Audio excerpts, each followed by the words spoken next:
So the Stygian Guard are essentially the spell clan. They're the clan that's all about using and abusing the spells of Monster Train. I'm feeling like playing Tethys here with a secondary in Umbra. Umbra actually has some half-decent damage cards, and actually, technically, Plink is a damage card.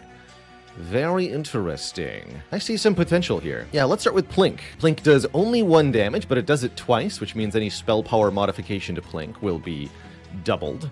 And has the added benefit of generating morsels to scale your units if you kill anything with it. We finished Tunic? Not yet. We're going to be continuing to play Tunic on Saturdays until we finish it. Put it in the Saturday slot. Junkroll just got all the expert challenges a few days ago. Well done. Some of the expert challenges are truly quite difficult. Which with Tethys had just 1 more base hit point. Tethys is very vulnerable to spikes and a few other things. Well done, Noxfrags. Congrats on the first heart kill. Ooh, we got Crypt Builders. Crypt Builders, Space Prisms, Unnamed Tomes, and a bunch of Stibby Stab, Frozen Lances.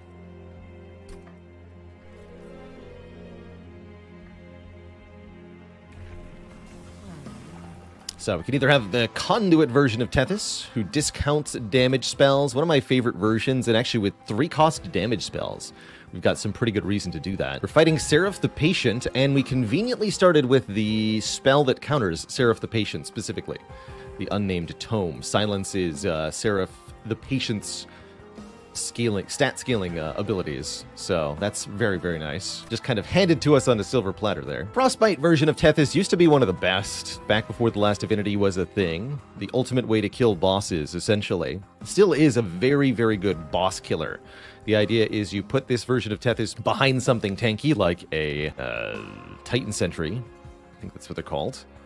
Shark with a shield. And then Tethys can apply damage per turn to bosses during the Relentless phase, causing them to take enormous damage very quickly. How's it going, Zai? Anyway, let's go Conduit. It's my favorite path for Tethys because I love spamming spells and I love abusing the incant keyword. I also love to giggle when gold fairies get bopped by an infused mallet. Although we could consider Faulty Loader here, which gives essentially neutralizes the first wave of enemies that come into the train. If you're looking to do a bottom floor setup of any kind, Faulty Loader can be very helpful for making your initial deployment a lot safer. Noah says, is there any way to counteract Sweep? Yes. You can use Stealth if you're Melting Remnant to make your units impossible to attack.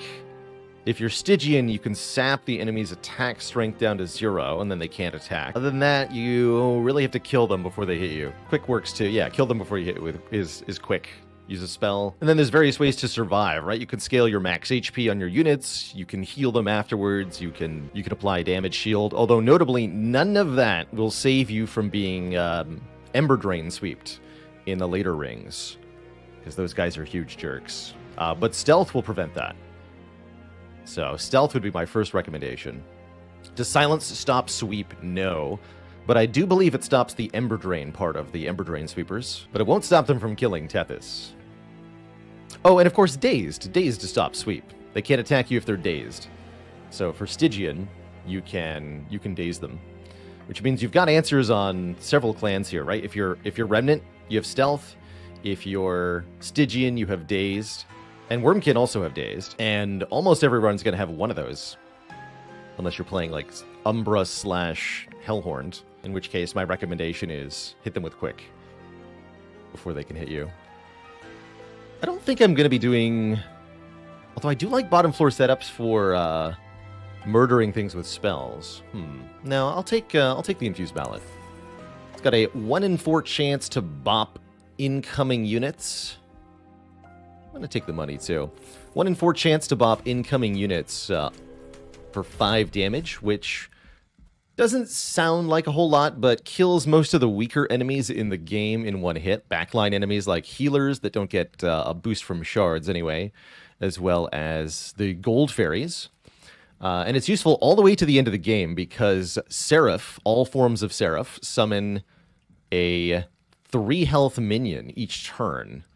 And this is a 1 in 4 chance to negate that summoned minion from Seraph, which is definitely still helpful. I'm going to happily take a unit draft here. We have a Divine Temple in the first ring, so we'd really like to be able to create a fused unit, although we don't have to, because there is another Divine Temple afterwards. But I think an early unit draft is almost always exceedingly important, giving you a head start on unit options to find a core to form a strategy around. Angela Merkel 420, thanks for the Prime sub. What a name, what a player.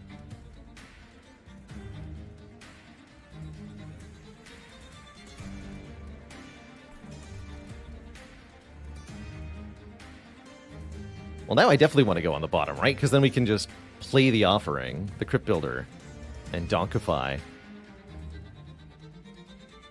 Begin donkification. But what happens next turn? Next turn I put a Train Steward in front of Tethys, and all is well. Good talk. Prepare to be bonked. To death.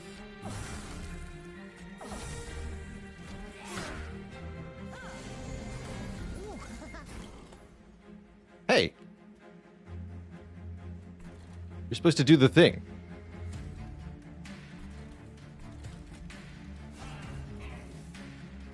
Alright, more armor on this wave than we can deal with. We can plink the front enemy here, but ultimately we really can't get a whole lot actually done. What I can do is kill this collector, gain the 50 gold. We can even do it with plink so that I can generate a morsel here. Just a rubble morsel, but still something useful. That would prevent me from playing the third Train Steward on this floor if I wanted to utilize it. And I do want to utilize it because I want to be able to hard cast the Crypt Builder when we draw it. So let's do that. We could also throw the morsel in front to block one hit, although I don't think that would be a very good use of it.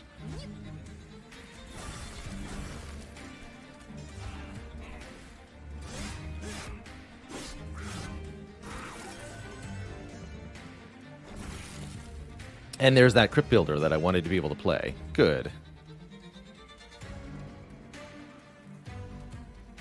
That means we can drop the second Train Steward here. They'll take the armor off of the Discipled Foot Soldier. Although it might actually be better to put this on the bottom for the incoming boss. That's probably correct. Although we have one more Train Steward, we're not actually guaranteed to draw them.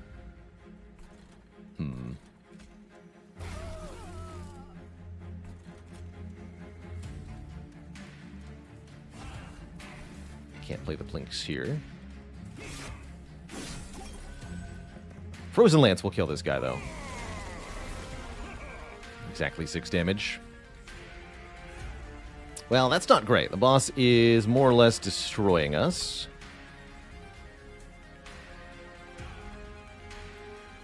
Tethys is not a good boss killer, unfortunately, not with this version. We need to use spells to defeat the boss, so that means we need to get those Crypt Builders back and hit the boss with them, or we're not going to do very well here.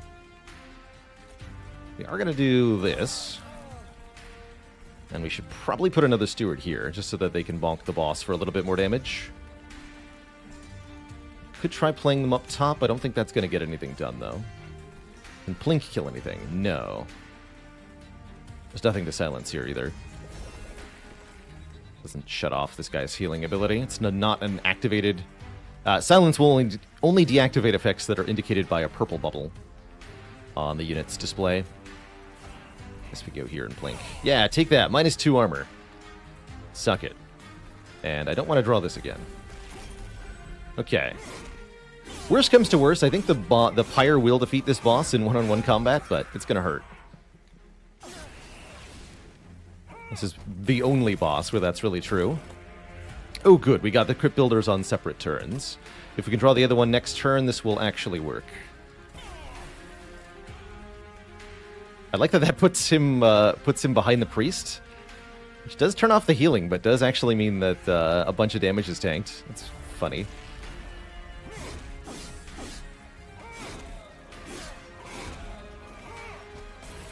A blur. Did not get the other Crypt Builder, which means the Pyre's going to take some hits here. 4 hits, 4 hits. He'll do 20 damage to it. That's not good.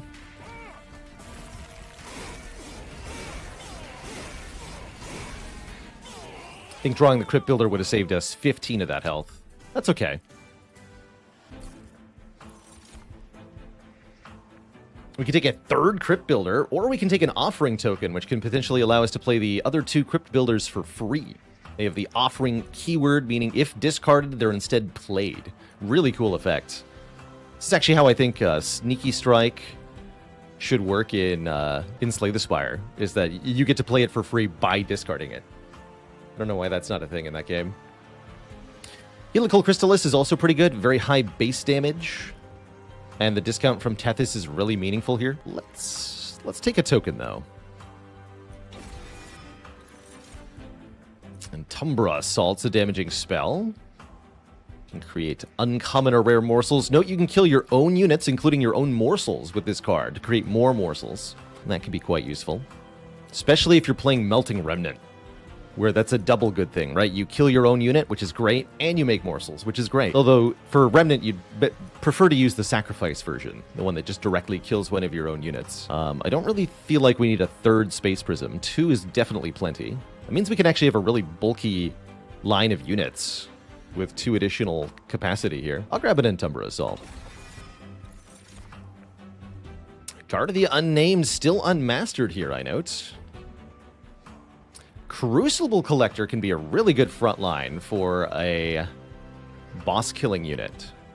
So Crucible Collector's job here is to stand in the front, have enough max health to survive getting hit by all of the enemies one time, and then heal all or most of that damage back by retaliating with its attack. And the more morsels you feed it, the better its stats get. So I could definitely see Crucible Collector being a nice frontliner here. Guard of the Unnamed is also okay. The more spells we can play, the more armor this will gain. And generally, anytime you're going discount Tethys, you want to play a lot of spells, which makes Guard pretty good here.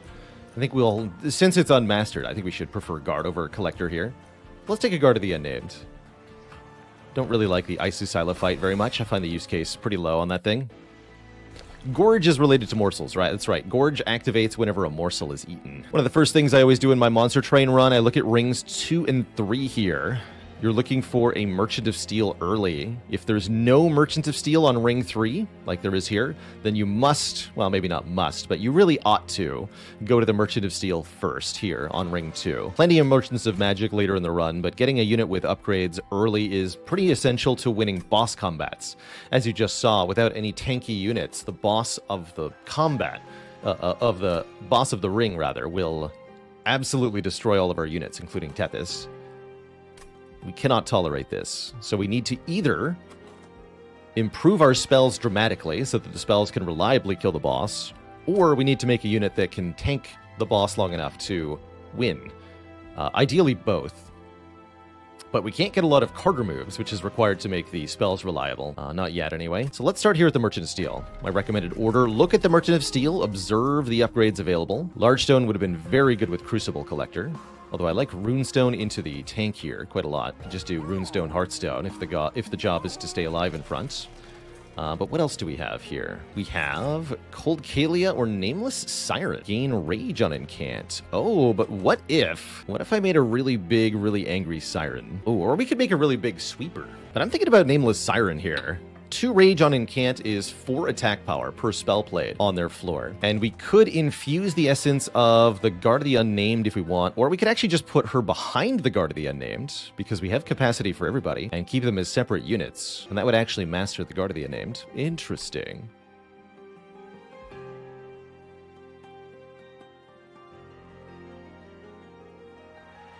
I like it. Are there any essences that give Sweep? No, Vovo-san. Sweep is one of the few things that cannot be instilled onto a unit that does not already have it. All right, let's take the Siren. I don't think I'm going to merge them together. Maybe that means we put the Largestone on one of them, or big stat gains. I really like having a lot of health on this Nameless Siren, and then we want to leave the other slot open for either Quick or Multi-Strike, I imagine. The other option is to use maybe both of these and then pay for a reroll without buying the Largestone. No Tethys, though. No Incant synergy without Tethys. I'm thinking the Space Prisms. Actually, let's check something real quick. Do we have Intrinsic here? No, but we do have the Murder Stones. Oh, my goodness. Oh, these spells are going to get so powerful. Good. Very good. But yeah, we have not 1, but 2 Space Prisms. So I think we can probably afford a Largestone here if we want it. Definitely want to double dip on this fellow's effect.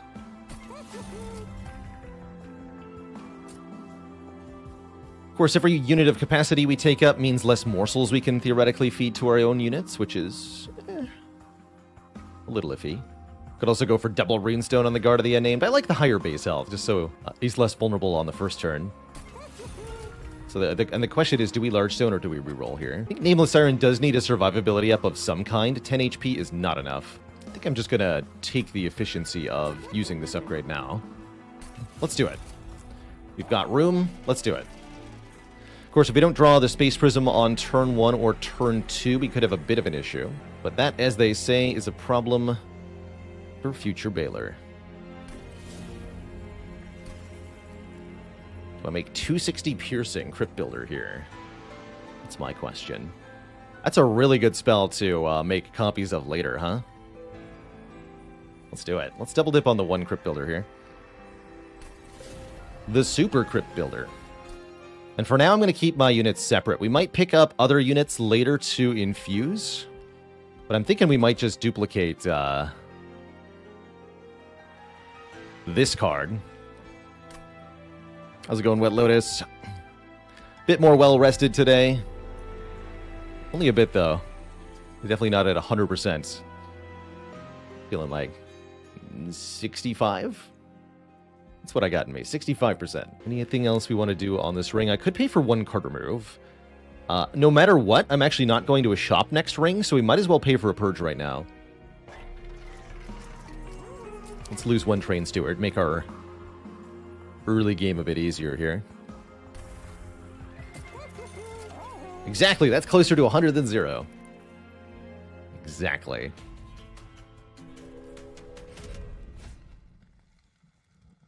Mark of Invasion adds additional enemy units in the early turns. These enemies have 1 health, which means they could actually just be plink bait. We're dealing with spikers.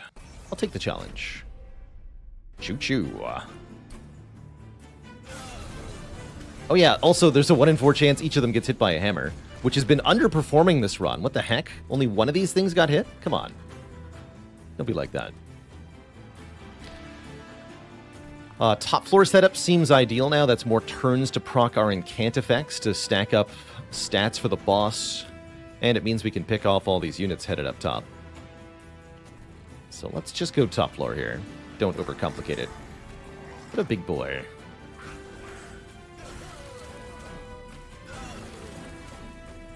And you should simply... Let's see, you can do 5 damage? You can do 5 damage before you die.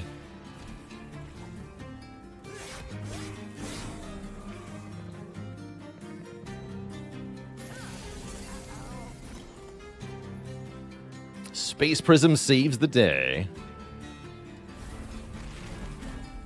Although it looks like the Collector is going to get away from us here, as I cannot play Crypt Builder, Frozen Lands, and the Nameless Siren.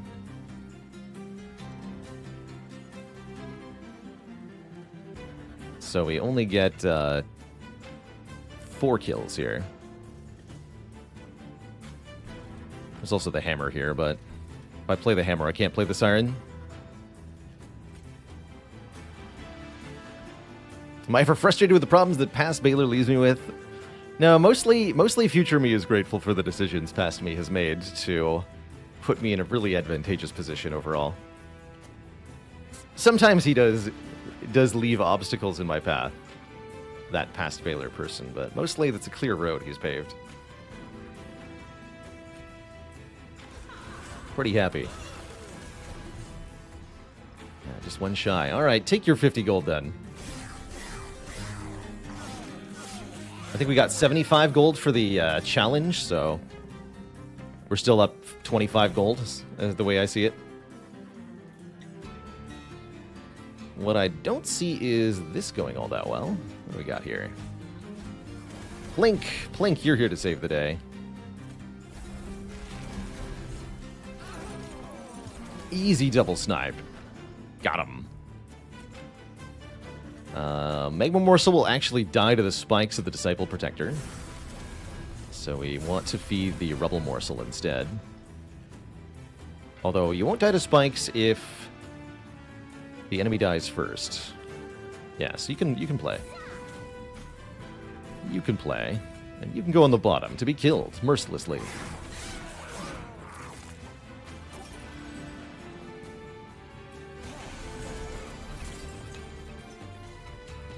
The Plinks.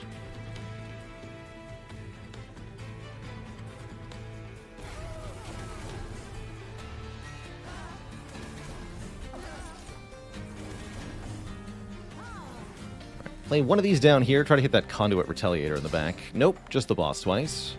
That's fine. Take more incant activations. We're up to 18 rage on the Siren. Look at that flaming sword.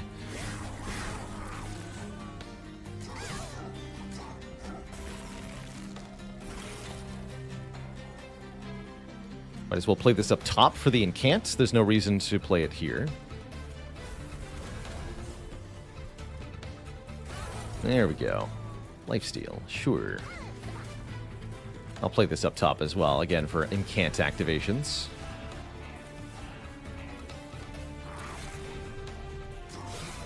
Our units should very easily defeat this boss. We have a ton of combined health and attack power.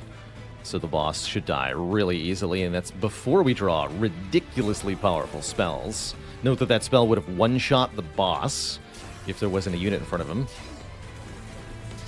That's another reason to invest in a good line of units for boss killing, because even if you have spells that can theoretically kill the boss, you may not actually be able to target the boss if there's other units on the floor. Most of the really good spells have somewhat restricted targeting. Usually front unit or random unit. For example, Mollusk Mage. Now, that's a fellow I'm happy to see. I love Mollusk Mage, especially when I'm spamming spells. Mollusk Mage is the ultimate in damage augmentation. 10 magic power means 10 additional damage on any spell. Anything with the attuned keyword instead gets 50 additional damage, which is really not very fair. And better yet, you can infuse the essence of the Mollusk Mage for a really good benefit, the full secondary effect, and a bit of stats. Definitely a good infusion here. For one or arguably both of these units. I would even argue that we could duplicate this Mollusk Mage and infuse it separately into Siren and Guard of the Unnamed, and have a pretty good run that way. That might be what I do. Do we want Mind Collapse? This is a pretty good spell with bonus spell power. Yeah, it's also a good self-infusion. I think I can look for better spells.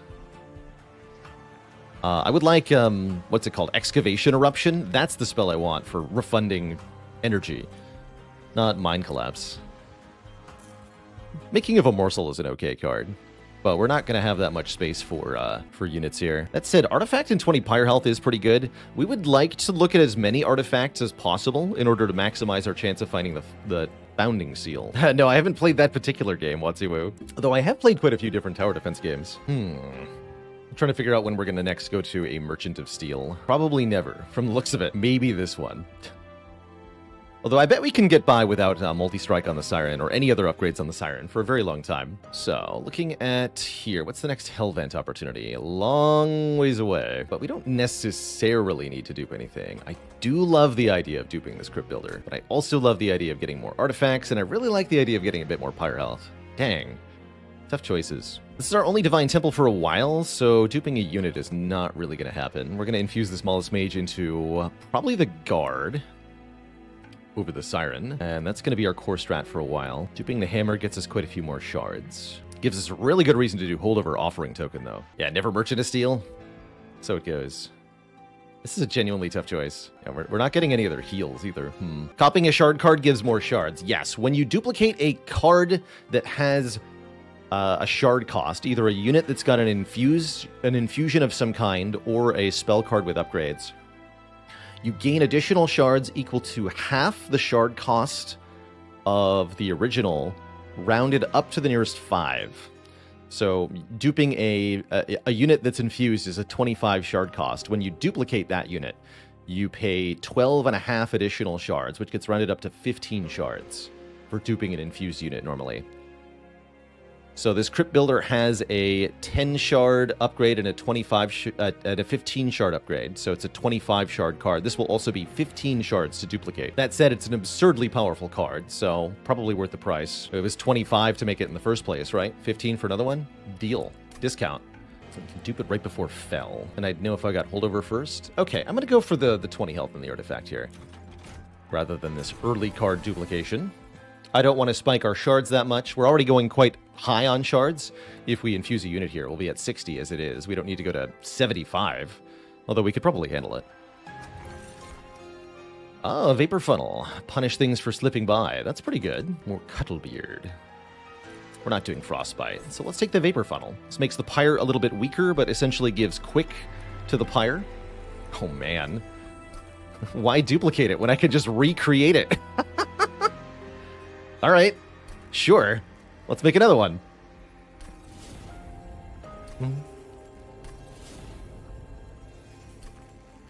Forget 75 shards. Let's try 85.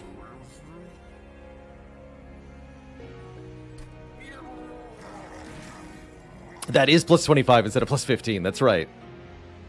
That's right. It is. It is. But we got more nodes out of it, essentially.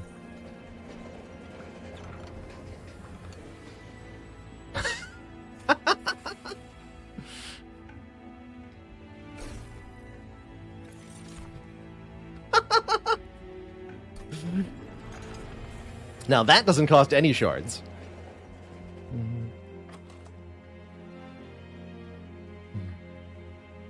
Amazing. Maybe I should have done that to Offering Token, actually. What are these shards? These are part of the Last Divinity DLC.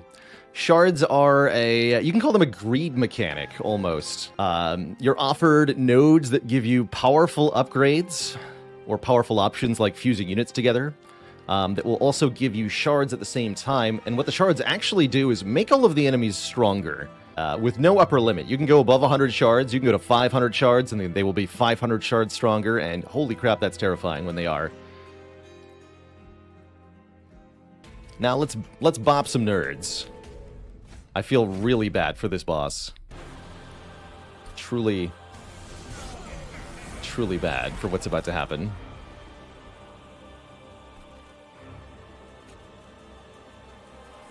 Well, maybe not that bad.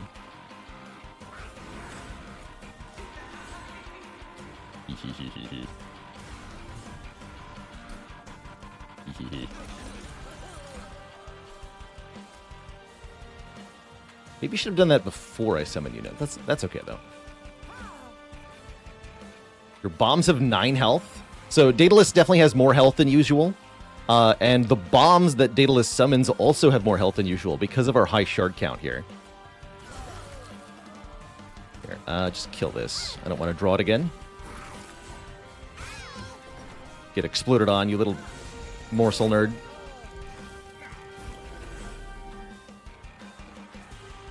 Ah, bummer.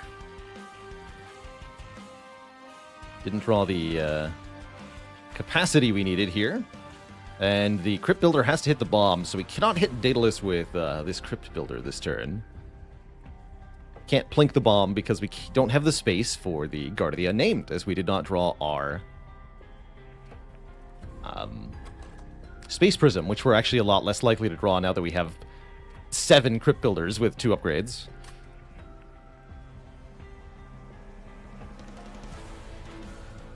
A minor inconvenience. That's right, you get hit, sir. Okay, we'll just kill that bomb to save the health on the Siren here. So we can still do some damage to the boss. And I guess I'll put the Guard of the Unnamed on the middle floor.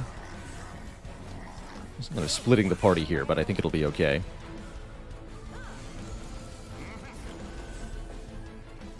Look at them all. So again, we can't actually cast these that easily until Tethys gets a further discount, which will happen at the end of this battle. That's okay. Never split the party.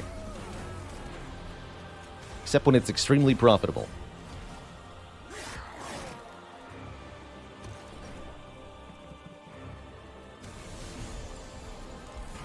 Let's not be hasty now. So is there any reason to play this up top anymore? I guess Incant is a good reason to do it. Have some rage, lady.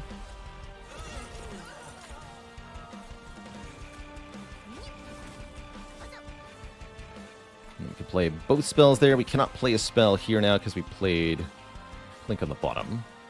Maybe wanted to kill one of these Forged Disciples. Maybe. I think we're okay, though. It's always more Crypt builders where that came from.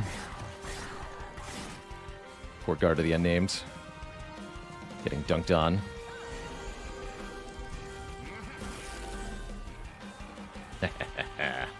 Excellent. Not only can I play both of these, but we can use the Unnamed Tome, which silences the bomb, rendering it inert.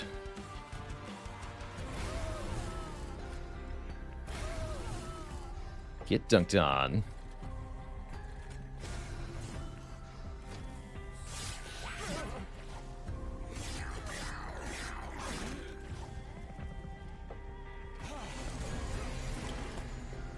All right, Daedalus has entered the field.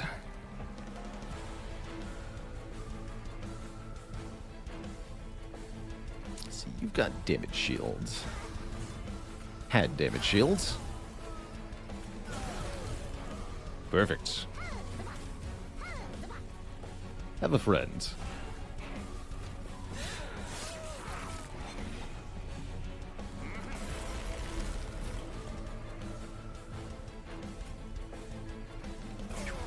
Right, nothing left to protect Daedalus from all of these Crypt builders.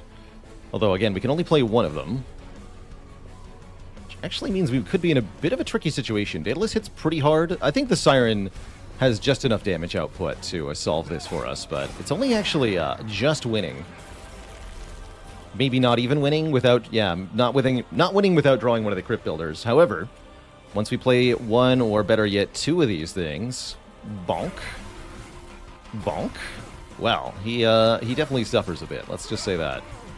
Have a friend. GG. Okay, we make it through that first boss nice and clean, and it's only going to get better from here. Let me tell you, this is going to be a broken run.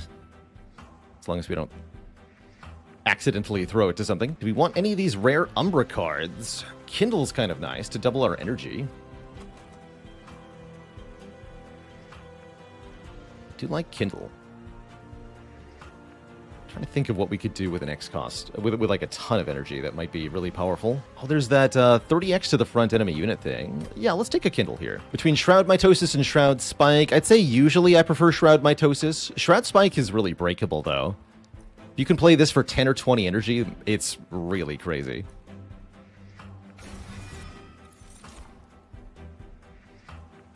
Morsel Master, Icy Silophyte, and a Nameless Siren, huh? I don't think we want any of these as an additional unit.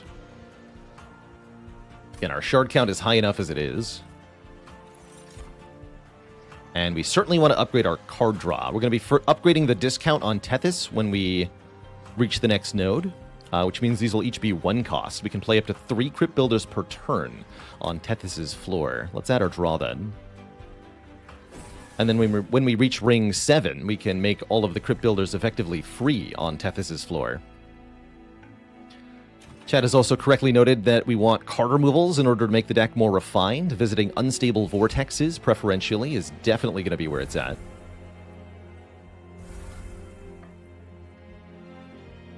Let's see what the Merchant of Magic has. Permafrost. Is there anything we'd like to make Permafrost? Maybe Offering Token, but I'd rather have it be Holdover. Much rather have it be Holdover. -2. How's it going, Great Salty? And let's see what this Umbra unit is. Probably skipping these. Definitely skipping these. But hey, 10 more gold. That's good. I will also go to 100 shards here, take a choice of 3 artifacts. Again, we're looking to dig as deep into the relic pool as possible to try to find Founding Seal, specifically. But there's a few other good ones, like Lost Luggage. Draw 10 on turn 1. Dramatically improves our odds of getting Space Prism early. I think that's alone worth it. There's also Kinstone Totem, giving us 1 energy whenever a card is discarded. That could be really good if we get Holdover on the Offering Token. Stiff Tacos with the Prime sub. Hello and welcome. Thank you. Let's take Lost Luggage. Draw 10 on turn 1 is heckin' good in this game. Pretty hard to get your hands on card draw as a general rule. 2 times X+1, that's +2 Ember on the turn we play Kindle. Definitely going to add 20 magic power consumed to one of these plinks, since the Crypt builders are all maxed out. Do I want to upgrade any of these with an energy discount? I'm not sure. The only real reason to do so would be able to afford to play them not on Tethys' floor, and I don't think that's really that important. Let's just upgrade the Kindle and then pay for a reroll here. Looking for a holdover specifically. There it is. Holdover offering token. Let's go. It's going to be some good stuff. Let's make another consume plink. And do I want to Emberstone anything else? I don't think we need double Emberstone on Kindle. We just keep the remaining gold here.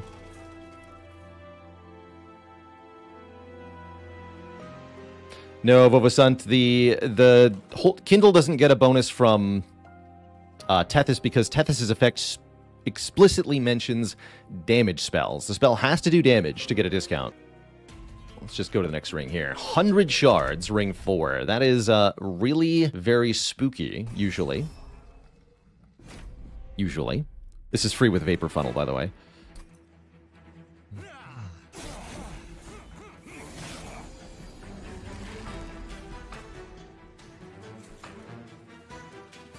And I'm just going to set up on the bottom now. And we are going to murder absolutely everything. Like so. Bonk. Bonk.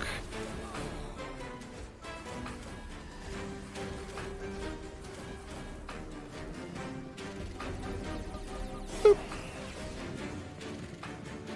Thanks, Vapor Funnel. Thank you, Infused Mallet. Finally. Doing your dang job, finally.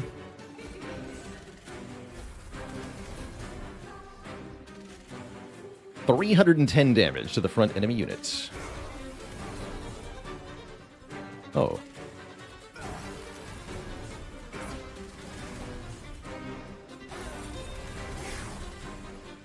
Well, that seems nice.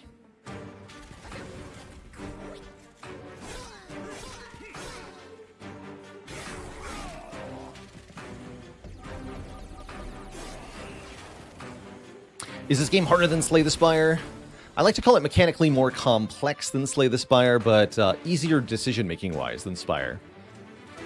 That said, I would compare a Covenant 25 Divinity run to maybe an Ascension 15 part run in Slay the Spire. It's definitely very challenging at max difficulty, especially with some of the clan combos. Some are much easier than others. Yes, Monster Train's much more a game about completely breaking the game, so the gulf in power between a good run and a bad run is many times more vast than, say, Slay the Spire. A good run in Monster Train makes Dead Branch Corruption look like child's play. It's pretty insane. And yeah, not if you go to 200 shards. If you go to 200 shards, it's very hard, actually. 200 shards, C25... that might be A20 levels of difficulty. But that's playing a self-imposed challenge at that point.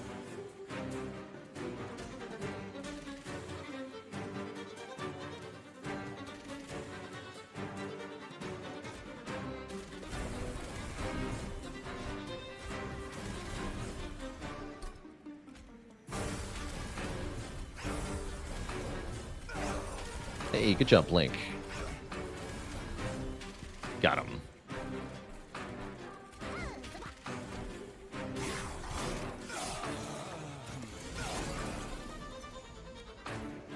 So one of the best things about this holdover offering token is the fact that we get to activate each incant again every turn. Bonk.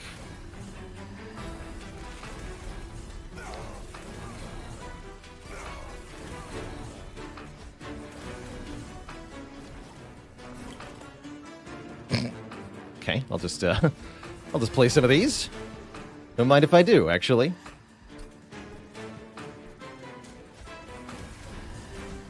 I could kill Tethys to get some morsels. Probably not a good idea. Here's the boss. Again, we just barely fail to kill the boss by default, but add the Crypt builders into the mix and everything changes.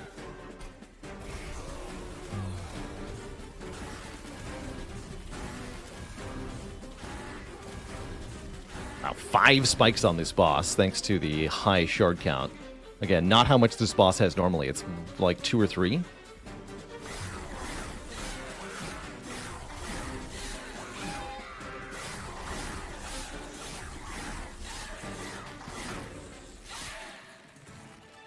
Blapped. And we're rich. Good. Another offering card. This does AoE damage as well as frostbite. I think this is an excellent addition because of the holdover offering token. It's also a 3-cost damage spell, so it gets discounted. Siren Song can be nice. Lets us daze enemies with the Vapor Funnel. They end up with dazed 4. Although I don't understand how any enemy is going to survive long enough to get to the top floor at this point, so seems questionable. Could allow us to set up top floor against Divinity, although I also don't really know why I would care to do that. Actually, no, I could see some reasons for it. Nope. Titan's Tooth. Crucible Extraction can get us even more capacity. The Pyrebound keyword means you can only play that card on the top floor or the Pyre Room itself, which you are allowed to play spells in, although it's very rare that you are actually able to target anything in the Pyre Room. You usually have to ascend something to the Pyre Room and then play spells on it in order for that to work at all. Prism Retrieval is no good here. I'll skip all these. Alright, we're continuing to go to the Merchant of Magic, mostly because we're hunting these unstable vortexes. You can ascend stuff to the Pyre Room, yes. Pro tip, do not do this to a boss. You will die. Yeah, speaking from experience. Speaking from experience, do not play Tiresome Climb on the boss on the top floor trying to daze it. You will be sad.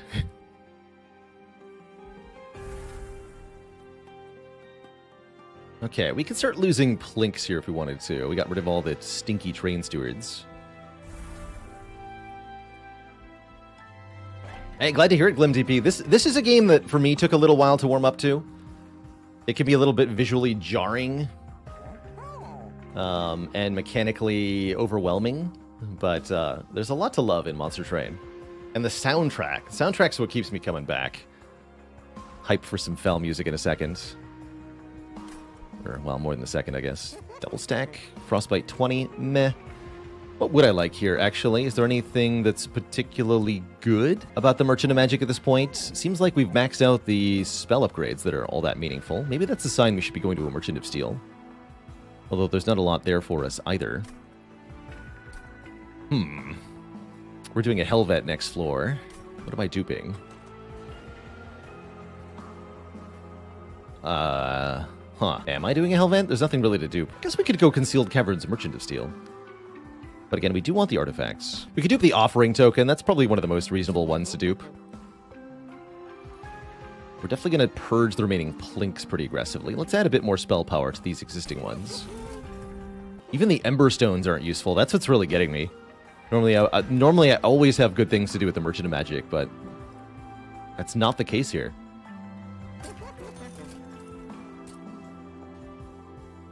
Remove Consume from one of these? I don't think I want to do that either. 10 more magic power sounds good. Here, upgrade this blink. Alright, and we're going to hoard some money for the Merchant of Trinkets then, huh?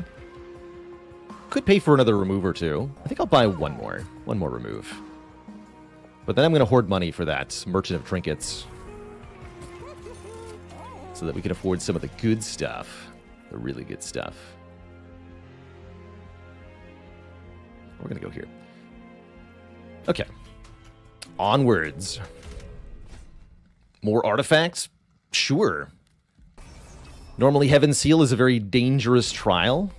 Full healing enemies when they move up a floor can be pretty nasty. However, when your spells instantly kill every foe, it's less of a problem. Let's just do a bottom floor setup again. I've got no fear.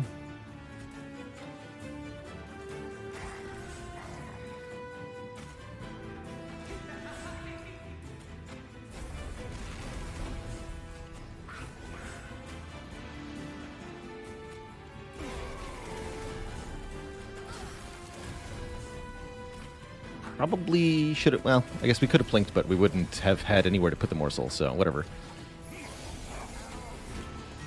Doesn't matter. 3 damage. Now we can place a morsel.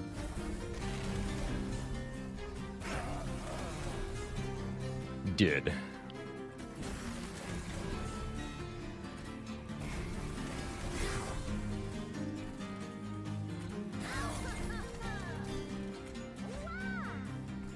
Seems to be going well.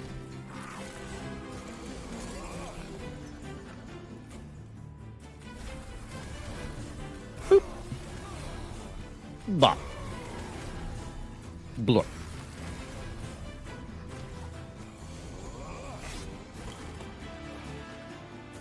And boop again.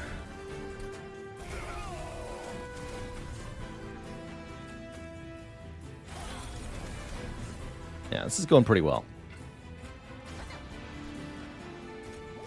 Just don't redraw these.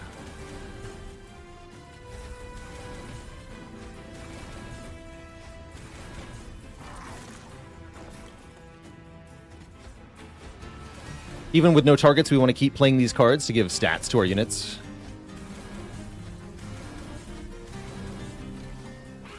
Caw! Normally this boss exceedingly fearsome. Certainly the case here. Look at this. 7 times 7, 49 damage per combat round. And very little wasted overkill damage allows this boss to tear through even tanky, powerful units like this with no trouble at all.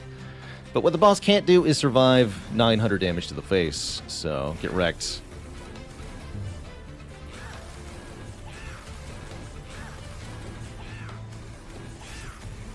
GG.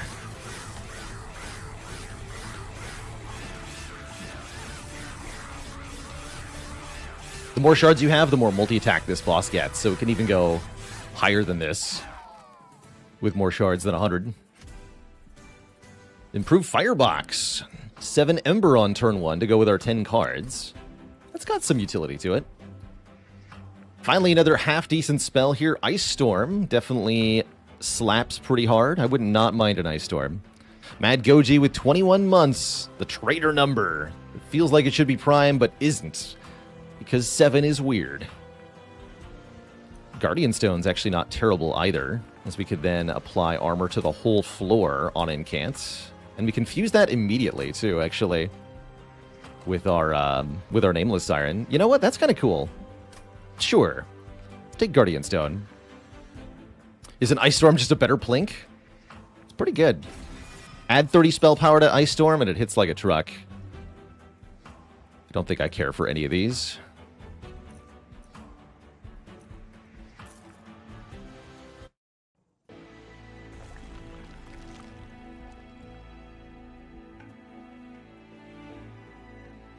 Although, again, I don't actually think we need the armor for Tethys, just to be clear. Enemies with spikes or sweep, they have to survive being hit in the face with Crypt Builder before they can do anything to us. Which is not going to happen.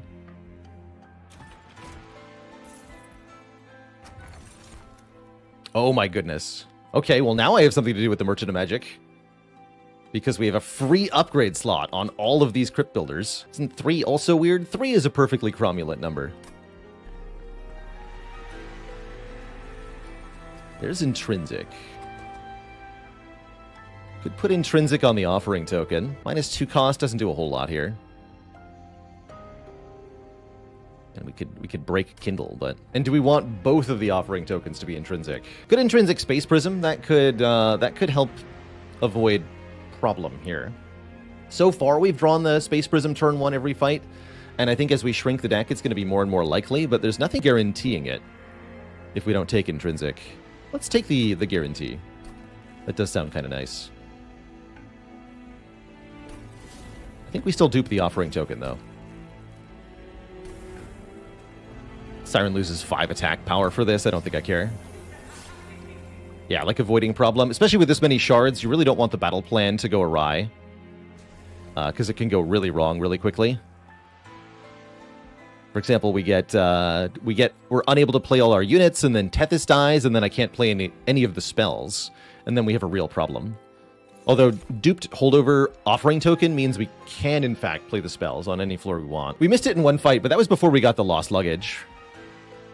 We were only drawing 5 on turn 1. Now we're drawing 10 on turn 1. Big difference in our odds. Randomosity, thanks for 43 months. It's a prime time for you.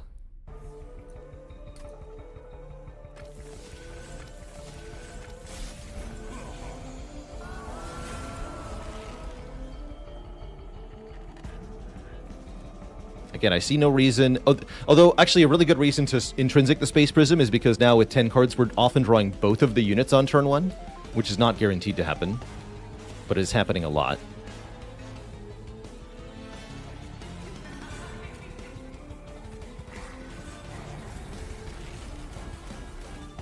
Definitely going to need to speed up animations a bit now that we have this many incant activations going on.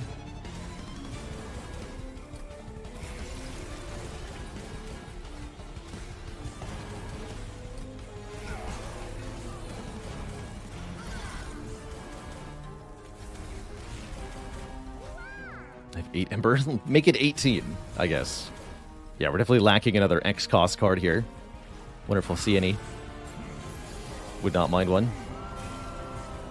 Would not mind one. So enemies with spell shield are why it's so important that all of these crypt builders have piercing. All of them.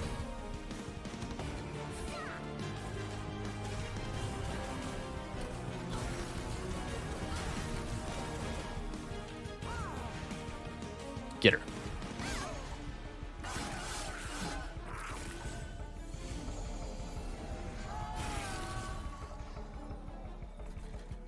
Why don't we start bonking the boss?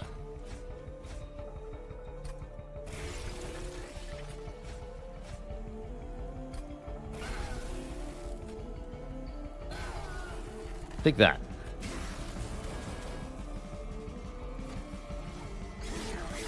Now we have enemies with sweep here, so we're glad we're applying armor to everybody.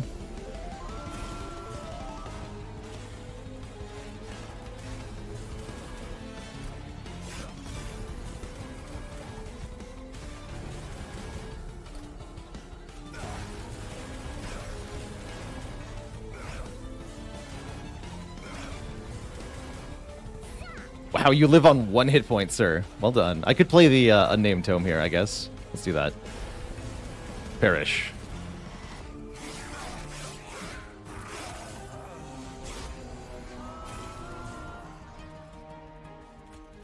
Alright, time to hit Fell for some more damage. Good.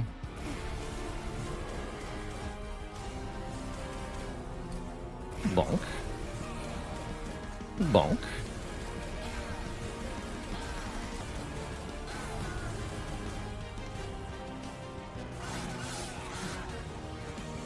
Sign of a good spell power build, in my opinion, if you don't need to fight the boss in Relentless because you've already killed them with the spells.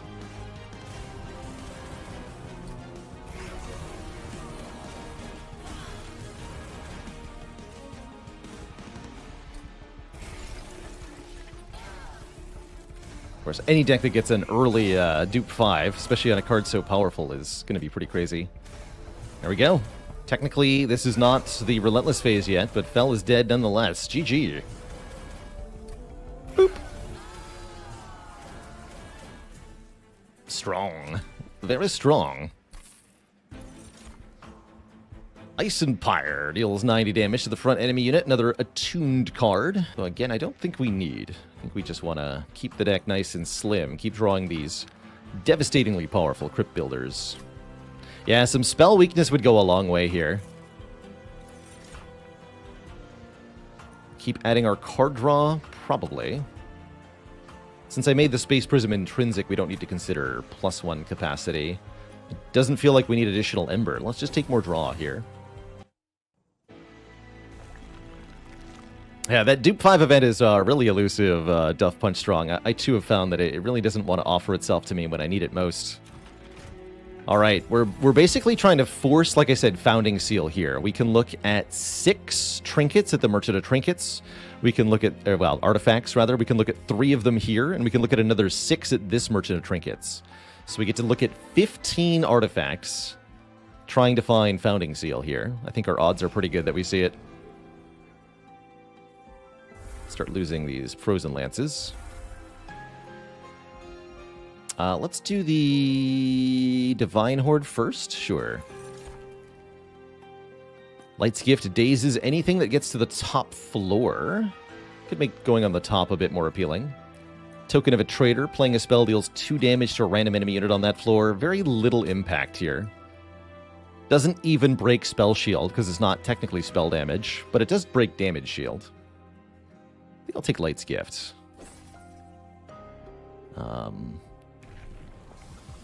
Do we add Sweep Spell Weakness to Tethys?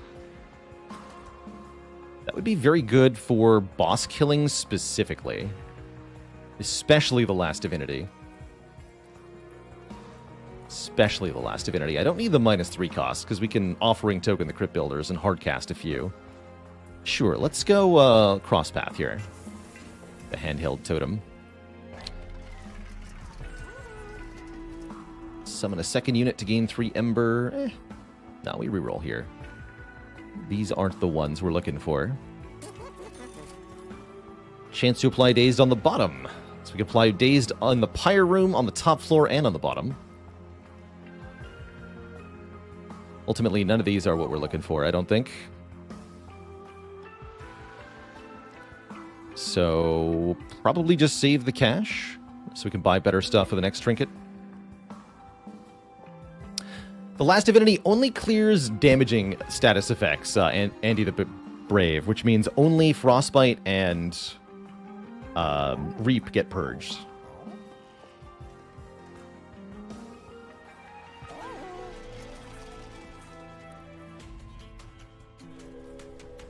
It's no biggie. Again, I have no fear of Heaven's Seal when all of our spells one-shot everything. Pretty nice, actually.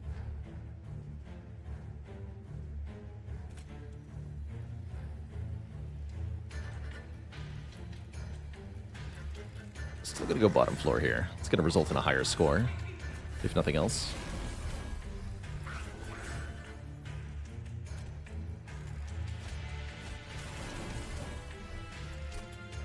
Looks like this guy might get through.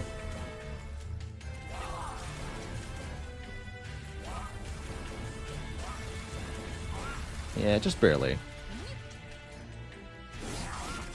There it is. Wow, that took a long time this week. Dang. Anyway. Oh, right, you healed a full, but now you're super dead. Don't know why I bothered even weakening him. Get wrecked, everybody. Wow, we're dying 20 times. Oh, yeah, because the multi-attacker.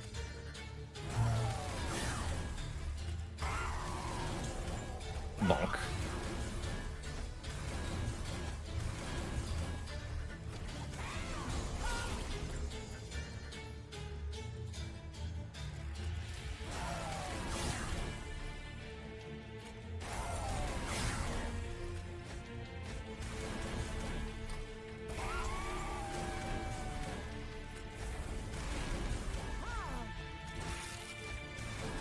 Bonk.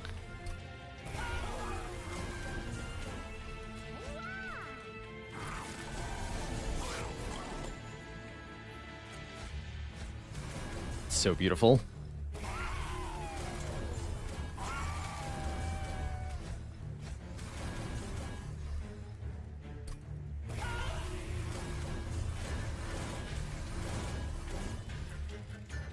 Wow.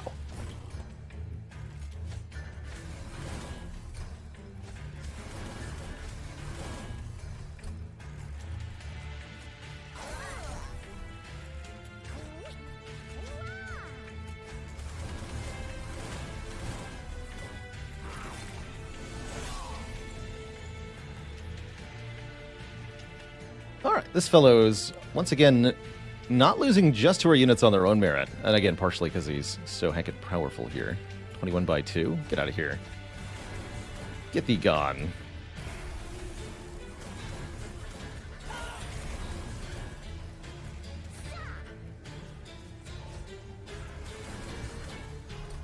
Oh, we should silence this boss as they gain power when they are damaged, and you can turn that off to trivialize this enemy. There we go.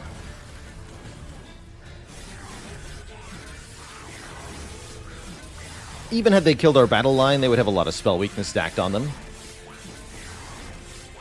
That's right, nothing a couple crypt builders can't fix. Get killed, sir. 1,000 gold. And the urchin spines we wanted. Welcome. Blazing bolts, you're late. Would have taken you earlier. Now it's a little bit late to get this upgraded to the max. Grapple can make damage shield, which is kind of nice. So can void binding. Although I think I'll probably just skip everything.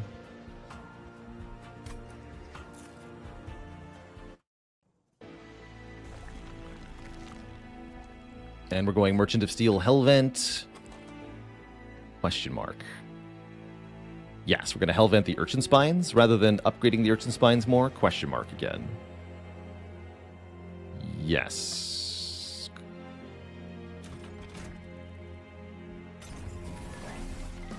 Yes, indeed. So we just want multi-striker quick. Quick'll do. Now the Siren strikes first. What do you have? Extra upgrade slot on units. Interesting. Yeah, is the Merchant of Magic better here? I was considering that it might be. But I really wanted to... I don't think I care that much about the extra stats on the units. I really wanted to max out the Siren and get another card dupe here. Ultimately, I don't think it matters that much. More room in the middle floor. Interesting. Trader's Quill is a little helpful. We have a few consume spells. This would be a little bit of added damage. Sure.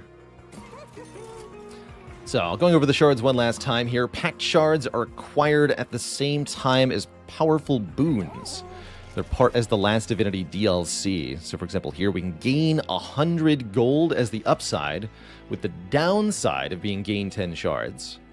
Shards make all the enemies in the game stronger, especially bosses, with the exact effects being relatively complicated. But ultimately, you face enemies that are bigger with a lot more health and substantially more damage output.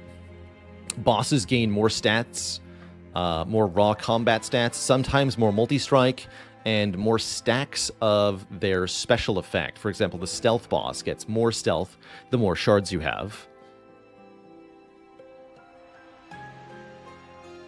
Any tips for Monster Train viewers who have no clue what's happening, says King of the Frogfish. My first tip would be watch my Monster Train Explained run, where I talk about all the basics and the core mechanics of Monster Train. So if you don't know what the game is doing, then I should have had a pretty thorough explanation there for you to watch. Gribble Robot says, pretty sure the DLC came out since the last time you played Monster Train. I think that's likely, and I highly recommend the DLC. I think it is on sale right now on the Steam sale going on till the 13th this month, if I remember the date correctly. So now is the time to pick up this game or pick up the DLC for cheap. It's a fantastic game, and I think with the DLC specifically, very replayable, in part because of a fantastically done final battle that you face if you have more than 100 shards. That's the other aspect of the shard mechanic. You must get to 100 shards to face a new final boss, very similar to getting the 3 keys in Slay the Spire. And just like Slay the Spire, it's a similarly dramatic escalation of difficulty, and it tests your game in a lot of ways. There are indeed other sites where you can pick up keys for this time of year for pretty cheap. Some of them are keys obtained through legit means, some are less so, so I'd advise a bit of caution if you're going on key reseller sites of various kinds. Sites similar to G2A. That was I don't know if that one's even active that much anymore, but used to sell keys that had been, for example, stolen purchased by online means and then had the payments refunded, but the keys are still valid. Some shady shenanigans goes on there. And you can get working keys for very cheap through these sites, but you can also get screwed out or indirectly contribute to cheating the developers out of some hard-earned money. Anyway, we are going to duplicate this Urchin Spines, even though it's unupgraded. Still a perfectly valid dupe here. And I guess we'll take Sigilled Seaweed, unless I see myself doing middle floor divinity setup, which is actually completely fine. With high shard count, the middle floor is very threatening due to a high damage output per turn, but I think we can handle it. And it buys us some time to do damage with our spells. Okay, I'll do it. Let's do it. Let's go middle floor versus divinity. Sure.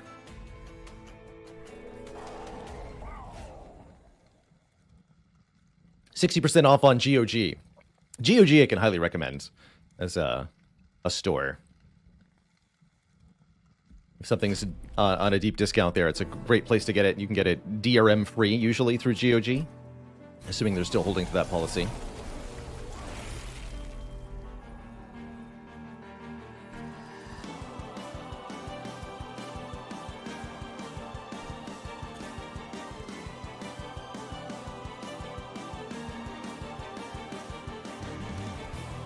Alright, let's do, do I want to do middle floor and Seraph? No, I think I want to do bottom floor Seraph and just start murdering stuff. We can hopefully kill one or both with Plink and then start hammering Seraph with the spell weakness Crypt Builders immediately. Sounds good to me. Alright, this is Seraph the Patient, though. Oh boy. We definitely want to silence him ASAP here.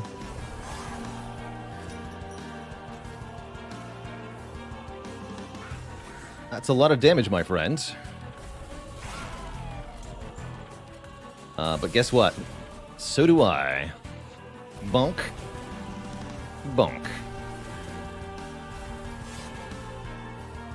Take 1,000 damage. Okay, he'll be back next turn to this bottom floor. Again, very threatening units initially, but nothing we can't handle with quick. Trample plus melee weakness allows Seraph to hit us for a truly inordinate amount of damage all at once here. So we have to deal with Seraph very quickly, or we're going to get destroyed.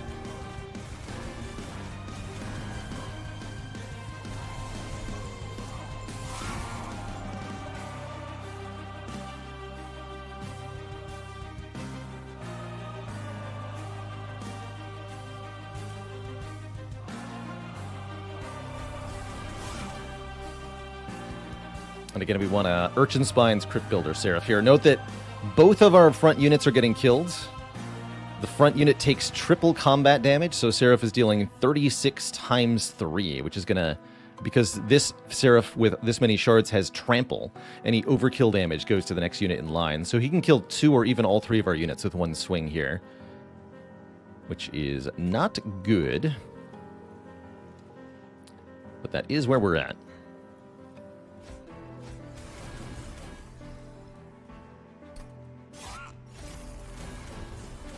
We go Crypt Builder, Plink, Urchin Spines Crypt Builder here.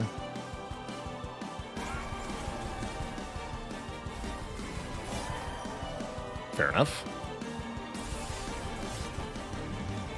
Bonk. Okay, the Guard of the Unnamed managed to get enough armor to tank the full 108 damage, so Guard gets to live for now on 3 HP. And we go back to murdering Seraph up here.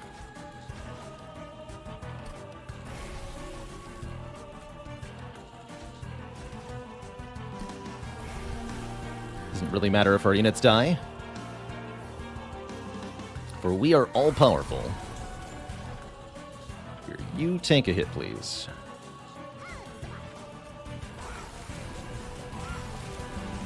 Just play this up top. Alright, Seraph is almost dead. There's a lot more waves coming, and our units are starting to get overwhelmed, which is a little worrying. But I think we can end the fight by just killing Seraph before it's a problem. Yeah, I'd say this hand can probably achieve that. What do you think, Twitch chat? Oh, that didn't kill you, though. Oh, because we lost our bonus spell power. Oh, no.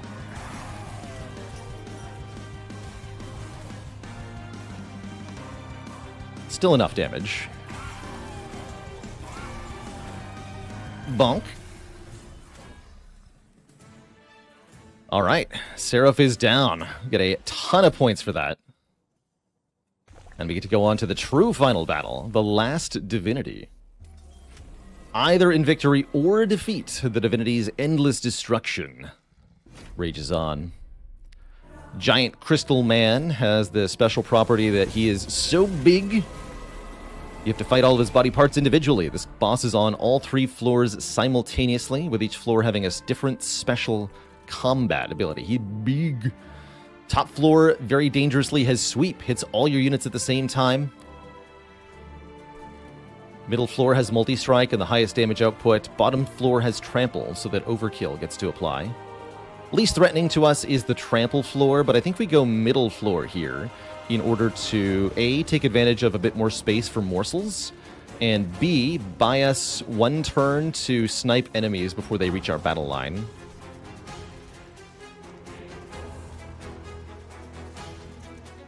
What's my quickest boss kill? We've done turn 1 divinity kills. I think we've done that once or twice. We also, one time, killed the divinity entirely with our pyre, which is still my favorite win against divinity.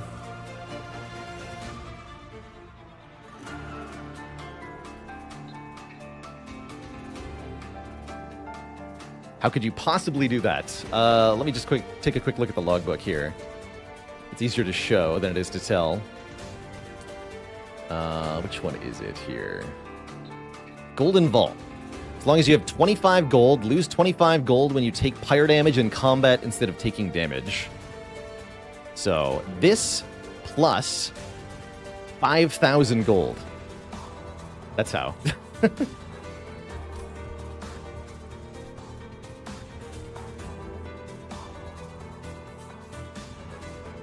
As for how you get 5,000 gold, well, that's a slightly longer story.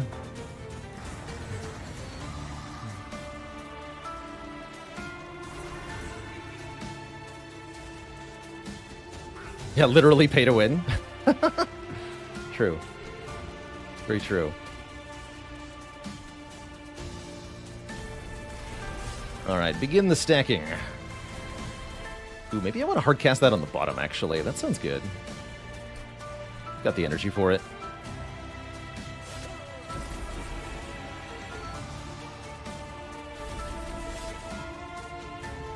Cool. That thins them out a bit.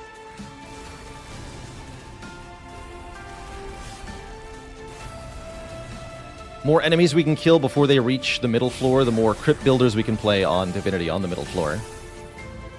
Clearing out all the enemies by the middle floor should also leave the top floor open to bonk with, again, crypt builders.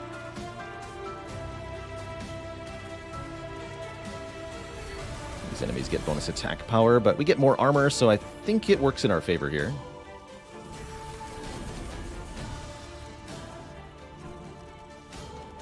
Can't play all of them. All right, let's start thrashing. And these should just be played up here. Or maybe down here. No, down here. To snipe those waves. So in this fight, the boss is actually not the most threatening thing. What's threatening about this fight is the enemies that show up. Waves that are very, very nasty. 5 enemies at once, in particular, which is often impossible for your battle line to deal with. If you can't do more than 2 or 3 attacks, then you can't deal with 5 enemies. So you either want sweep, and again, sweep is not that good when they all have spikes. This wave also gives armor whenever a unit on the floor dies. So if your units start to die, this whole wave gets 75 effective health, 15 times 5 armor. And as they start dying, as you start picking them off, they also all gain armor. So it's really, really rude. But what we can do is silence this wave, shutting off the various effects they have. 4 purple circles that are disabled. Let's do that. That makes that a lot less of a problem. Let's see here. Spell weakness getting stacked on the middle floor. We still want to clear enough space to actually play the Crypt Builders at the Divinity here. So maybe we pick off the bottom floor some more.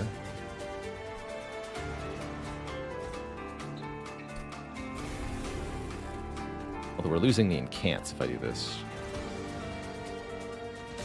This has spell shields. Basically everything in this fight has spell shield too, so you really need piercing on your spells if you want them to do anything.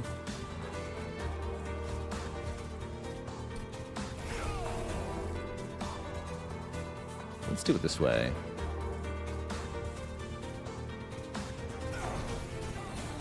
And you know what? Keep stacking the spell weakness. When we do eventually land a spell on this floor, I want it to really hurt.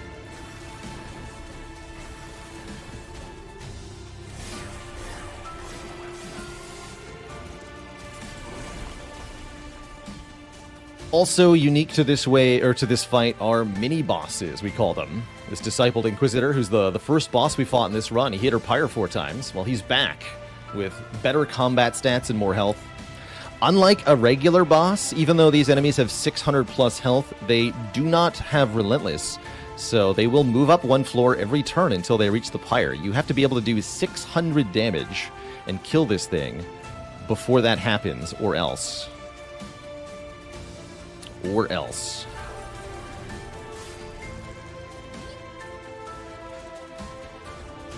Alright, here's our Crypt Builder. Let's do it. Spell weakness 7. Play Crypt Builder. Deal 2,400 damage to the boss. And do some more. Does the boss cleanse spell weakness? No. It can stack turn over turn here. The Mega Boop.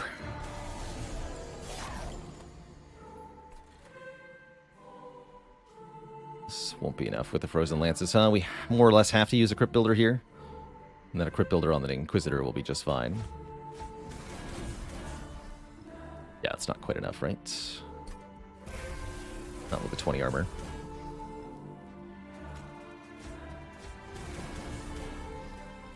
This I can hardcast on the bottom floor to wipe out these annoying backliners. Although it actually won't kill them immediately. It's still fine.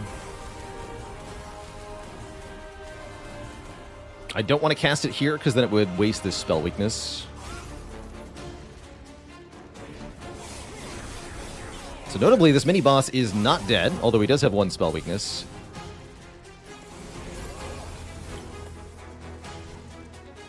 So we may want to consider finishing him off here.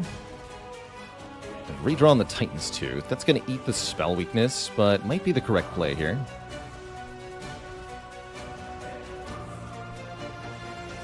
Don't think we can kill Divinity this turn, although we can get pretty close.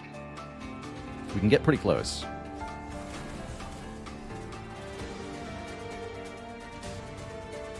Don't quite see it.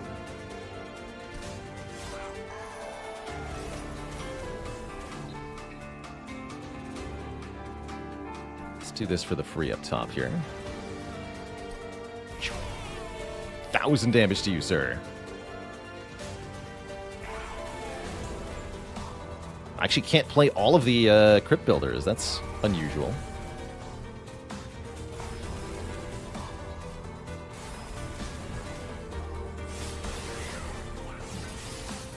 Alright, this wave getting through. Here's our second mini-boss. Even more health on this one, as well as 7, count them, 7 spikes.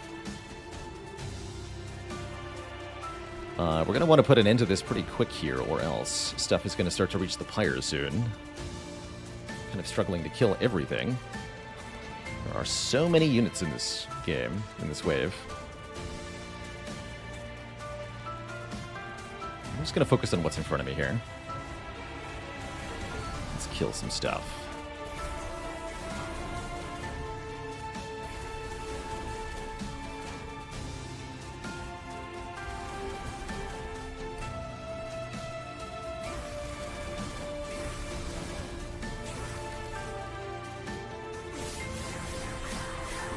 Ouch. That was a lot of incoming damage. And another big, beefy wave here. Tough stuff. Alright, we need to deal with the mini-boss. It's okay if some of this gets to the Pyre.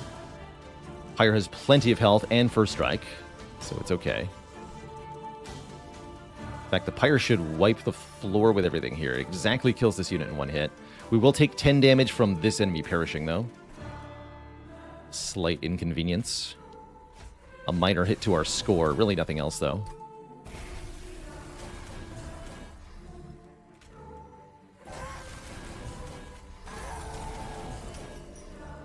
Might as well add morsels, might as well.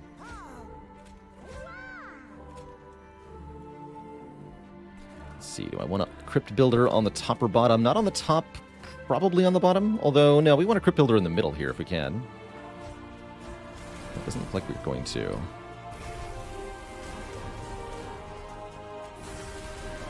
Okay, let's Crypt Builder on the bottom then.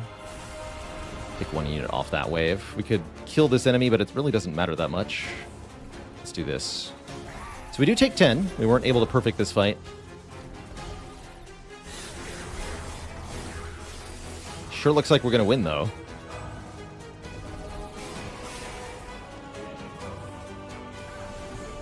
This is the final wave. These two Absolvers coming in.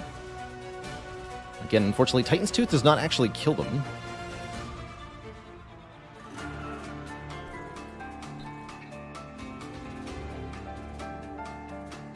I think we focus on continuing to snipe enemy units here.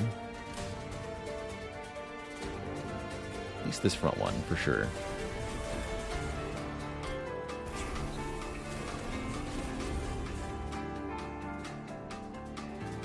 It's pretty non-threatening, so maybe we start doing damage to top floor now.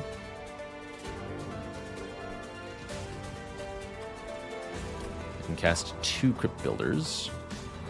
Divinity dead to 2 builders on top? No, because we don't have the spell weakness. It only does 520. If we could hit the Crypt Builder here, then we could get a kill, but we can't do that, actually. Because there are too many units in the way. Again, one of the problems with a spell build like this. If your spells have restricted targeting, it can be quite difficult to actually land the spell on the boss.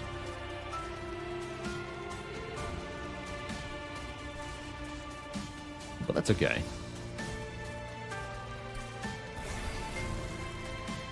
And if I hard cast on one of these floors, then I can't play everything in the middle floor. Am I okay with that? I don't think I am.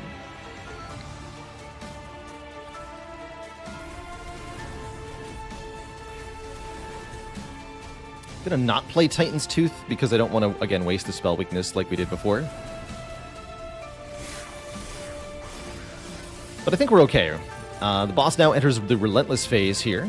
So the boss will engage in combat until one side is wiped out. We are not winning. Uh-oh. Now, wait just a minute. What do you mean we're not winning?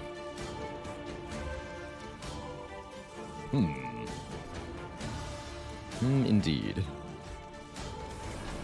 Let's start with this, then. Okay, that helped a bit.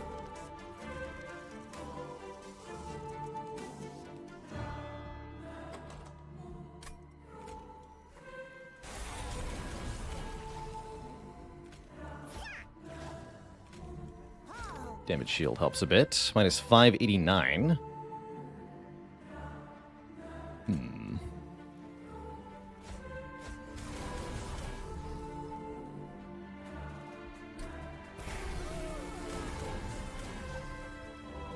Minus 1,064. I think if we just kill the front one, we're okay here.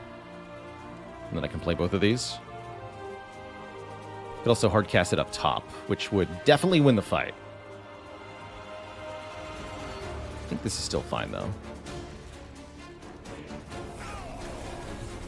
Yeah. GG. That's actually pretty close. But we get there in the end. You can see that actually if we'd taken a bit more pack shards, because we thought we were so strong that nothing could stop us, we actually would have lost in this fight. So I'm really glad we stopped exactly where we did. GG.